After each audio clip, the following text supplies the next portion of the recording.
अब अंतर्राष्ट्रीय मामलों से दूसरे अंतर्राष्ट्रीय मामले की तरफ चलते हैं सर, जो भारत से सीधे तौर पर जुड़ा है।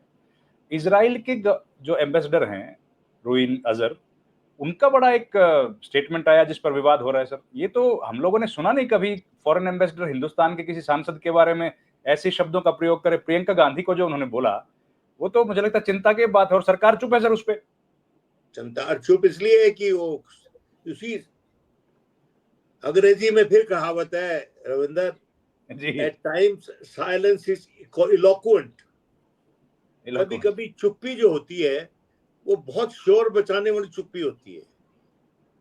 ये जो चुप्पी है ये बड़ी आर्टिकुलेट चुप्पी है। ये शांति वाली चुप्पी नहीं है। ये चुप्पी हमें बता रही है कि इशारा कहां से आया या प्रोत्साहन कहां से आया। किसी भी एम्बेसडर को who is accredited to India, India से एक्रेडिटेशन होता है जब भी एम्बेसडर आते हैं, वो अपने जो अपना जो टेस्टिमोनियल्स हैं वो प्रेजेंट करते हैं हमारे राष्ट्रपति को दे तो वो जो ऐसे प्रोसेस से कोई एम्बेसडर आया हो और वो ऐसे बात कर रहा है, वो ऐसे बात कर रहा है जैसे कि वो गाजा का एम्बेसडर हो, गाजा में एम्बेसडर हो, इंडिया में नहीं, गाजा में हो, कि जहां जो धमकी दे देगा वो चलेगी।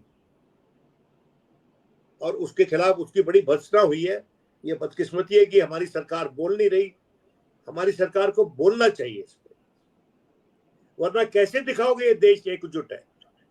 आप एकजुट दिखाने की बात करते हो ना देश को, और इस देश में कितना हमारा हिस्टोरिक जो सपोर्ट है फॉर टू स्टेट सॉल्यूशन, जो हमारा मिडिल ईस्ट में जो क्राइसिस है, हम हमेशा टू स्टेट सॉल्यूशन के साथ रहे हैं।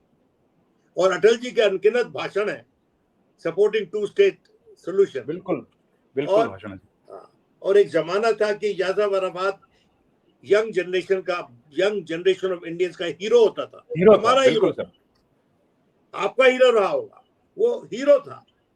और उसको अगर उसकी जो लाइफ की मुहिम थी for getting a homeland for Palestinians, आप उसको अबेंडन कर रहे हो।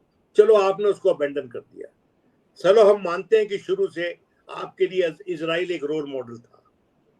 आप मिलिट्री पावर में बिलीव करते हो, आप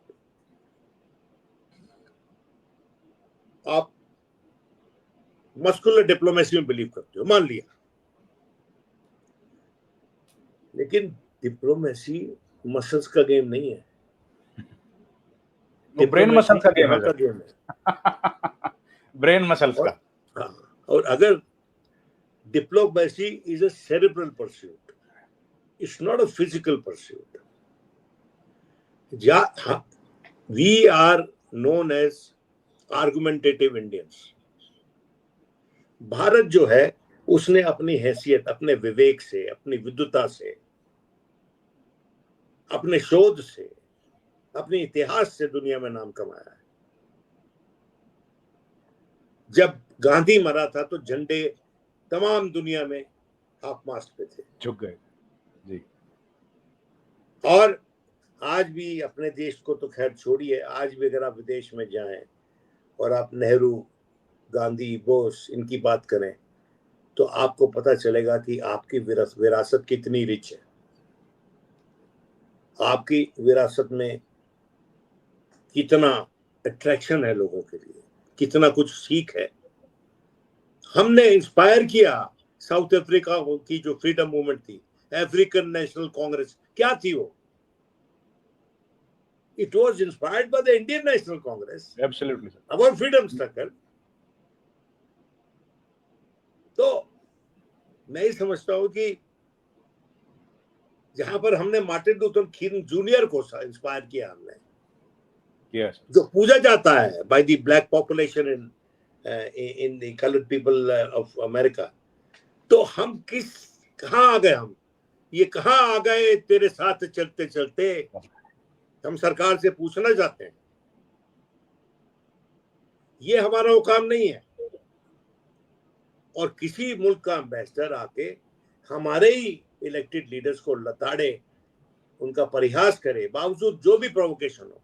ये बात सच है कि परस्पर प्रियंका गांधी अपने विचारों की अभिव्यक्ति करती रही हैं पैलेस्टाइनियन स्टेट के पक्ष में, और जो काम हो रहा है वहां पर गाजा में, जिस तरह से बहुत से बात, ये तो डिबेट तो नहीं है अब ये, what is happening in Gaza is genocide. तमाम दुनिया के हम थोड़ी अकेले कह रहे हैं, अमेरिका के भीतर अनेक लोग कह रहे हैं, फ्रांस कह रहा है, सेनेटर्स और कांग्रेसमैन कह रहे हैं। बिल्कुल, कनाडा ने बोला, फ्रांस ने बोला, सब कंट्री कह रही है। किसने नहीं बोला? ऑस्ट्रेलिया भी ये कोशिश का रिकॉग्नाइज कर रहा है। तो मैं ये कहना चाहता हूं कि हमारी सरकार को आपकी शर्म रखनी चाहिए। जी बिल्कुल। अपने देश में हमारे किसी इलेक्टेड लीडरशिप को, भले ही वो विपक्ष में है, आपका किससे नाता ज्यादा नजदीक है, विपक्ष से कि इजराइल से? आप चुन लीजिए ना फिर।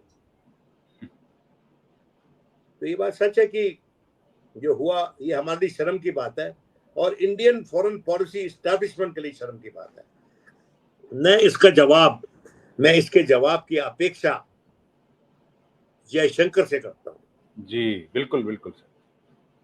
मान लिया कि और लोग जो हैं वो डिप्लोमेसी नहीं समझते, जयशंकर साहब आप तो समझते हैं, और आपकी समझ पे हम कुर्बान हैं। तो हमारी कुर्बानी का कुछ तो दो हमको मुआवजा, कुछ तो हमको रिस्पांस दो उसका, कि आप भी चुप्पी साध के बैठे रहोगे, कि आप ही के घर में आकर आप ही के लोगों को गाली दे रहा वो आदमी, withdraw the accreditation of this man and send him back, और ask Israel to withdraw him as ambassador.